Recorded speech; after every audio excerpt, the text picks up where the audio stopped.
Mereka yang selalu mengingatkan bahwa apa yang kualami merupakan ujian dari Allah untuk mencapai tingkat keimanan dan ketakwaan yang lebih tinggi. Begitulah riwayat penyakitku ini. Awalnya aku buta mengenai penyakit ini. Namun semenjak mendengar vonis penyakit multiple sklerosis di tubuhku, aku rajin mencari tahu jenis penyakit ini dimanapun, termasuk di internet.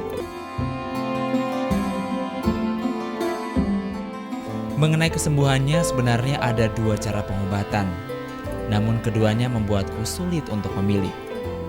Satu pilihan beresiko pada keracunan tulang, sedang pilihan lain beresiko pada keuangan keluargaku.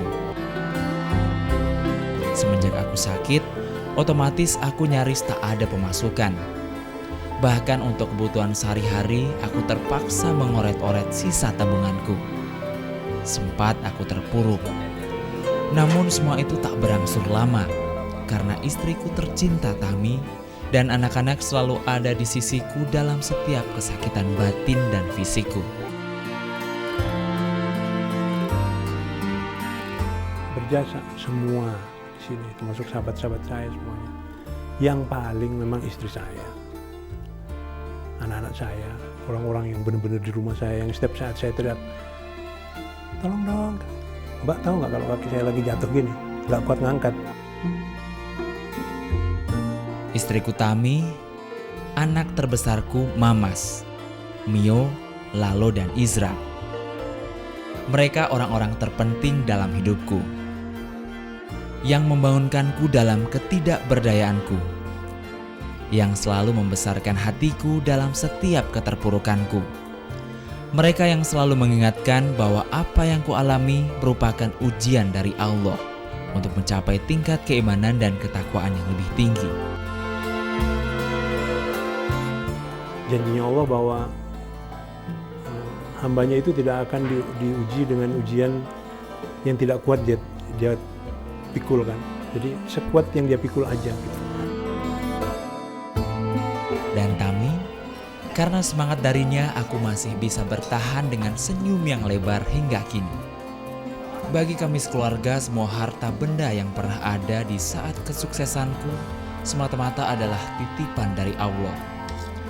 Makanya ketika aku tidak bisa aktif lagi mencari uang di dunia hiburan, kami sekeluarga tetap bisa menerima semua ini dengan ikhlas.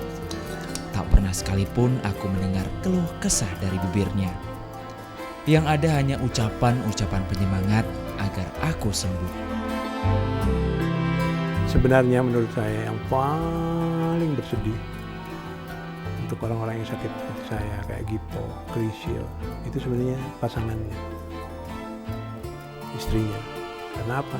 Dia kehilangan prioritas masalah alokasi.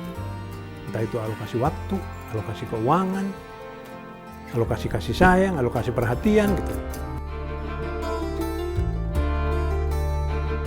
Kisah sedihku ternyata juga menarik simpati banyak pihak. Ada yang memberi bantuan dana yang didapat dari penggalangan dana dari teman-teman artis. Ada juga yang memberikan informasi pengobatan dan gaya hidup sehat yang harus aku jalani. 10 bagian rezeki dari Allah itu 9 bagian dari muamalah, dari perdagangan. Tapi 1 bagian itu dari arah yang tidak terduga. Dan terbukti, saya alhamdulillah dapat bantuan dari teman-teman. Walaupun kadang-kadang di hati itu, ya Allah, masa saya harus seperti ini terus gitu. Tapi wallahualam, aku yakin ada jalan. Ditambah terapi pengobatan yang sedang aku jalani kini, aku merasa hidupku semakin sehat. Perlahan-lahan, rentang waktu kambuhnya penyakitku makin jarang.